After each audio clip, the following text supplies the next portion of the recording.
Hello കൂട്ടുകാരെ, അപ്പൊ കട്ടപ്പനയിൽ നിന്ന് വരുന്ന വഴിയിലാണ് വാഗമണ്.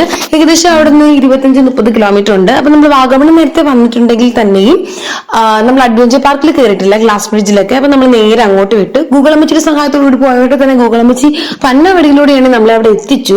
വളരെ മോശമായ വഴിയായിരുന്നു, എങ്കിൽ തന്നെ നല്ല സീനറീസ് ഒക്കെ ഉണ്ടായിരുന്നു. അങ്ങനെ അവസാനം നമ്മൾ പൈൻവാലിയിലെത്തി. അപ്പൊ ഇവിടെ മുതിർന്നവർക്ക് വലിയവർക്കുള്ള ടിക്കറ്റ് ചാർജ് 30 രൂപയും കുട്ടികൾക്ക് 15 രൂപയാണ്. വൈകുന്നേരം ടൈം ആയതുകൊണ്ട് തന്നെ അത്യാവശ്യം റഷ് ഉണ്ടായിരുന്നു. നല്ല തണുത്ത കാലാവസ്ഥയായിരുന്നു. അപ്പൊ നമ്മൾ അധികം സമയം സ്പെൻഡ് ചെയ്തില്ല അവിടെ. 10-15 മിനിറ്റ് ചെയ്ത് ടൈം അവിടെ എടുത്തുള്ളൂ. ഫോട്ടോഷൂട്ടൊക്കെ എടുത്തു ഞങ്ങള്. ഞാൻ അച്ചുകൂടി ചെറിയ ഡാൻസ് ഒക്കെ കളിച്ചു. അങ്ങനെ നമ്മൾ നേരെ അവിടുന്ന് നടന്നപ്പോൾ ഈ പോകുന്ന വഴിയിൽ ഇങ്ങനത്തെ കടകളാണ്.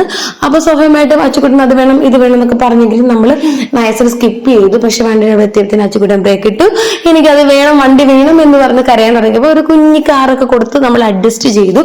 അങ്ങനെ പൈൻ വാലി, അപ്പം വാഗമൺ എന്ന് പറയുമ്പോൾ നമ്മുടെ മനസ്സിൽ ആദ്യം വരുന്ന പൈൻ വാലി മൊട്ടക്കുന്നൊക്കെയാണ്. അപ്പൊ നമ്മൾ അതൊക്കെ ഇനി വിടുക. പൈൻ വാലി മൊട്ടക്കുന്നതിനോടൊപ്പം തന്നെ നമുക്കൊരു 5 മണിക്കൂർ സ്പെൻഡ് ചെയ്യാൻ പറ്റിയ ഒരു അഡ്വഞ്ചർ പാർക്ക് നമുക്ക് അവിടെ ഉണ്ട്.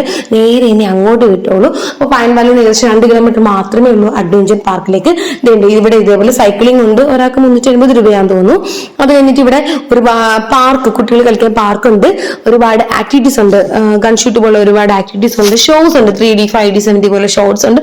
അതുപോലെ തന്നെ ഇവിടെ ഗ്ലാസ് ബ്രിഡ്ജ് ഉണ്ട്.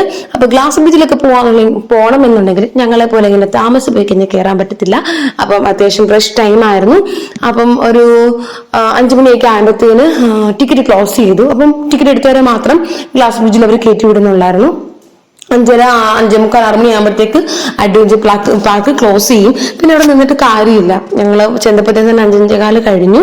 അതുകൊണ്ട് തന്നെ ഗ്ലാസ് ബ്രിഡ്ജിൽ കയറാൻ പറ്റിയില്ല. ശരിക്കും പറഞ്ഞാൽ ചെറിയൊരു വിഷമം തോന്നിയെങ്കിലും നമ്മൾ ഇനി വേറെ ദിവസം പോവാന്ന് വിചാരിച്ചു. കാരണം ഒരു 3-4-5 മണിക്കൂർ സ്പെൻഡ് ചെയ്യുന്ന രീതിയിൽ പോവാന്ന് വിചാരിച്ചു. അപ്പൊ നമ്മൾ അറിഞ്ഞു അവിടെ അടുത്തൊരു ഗാർഡന്റെ ഒരു ഷോ ഒക്കെ ഉണ്ടെന്ന്. അപ്പൊ നമ്മൾ വിചാരിച്ചു ഇവിടെ വെറുതെ നിന്ന് വായന കിട്ടി കാര്യമില്ലല്ലോ, നേരെ അങ്ങോട്ട് വിട്ടാലോ എന്ന്. അപ്പൊ നമ്മൾ ഇനി അടുത്തത് പോകാൻ പോകുന്നത് അങ്ങോട്ടാണ്.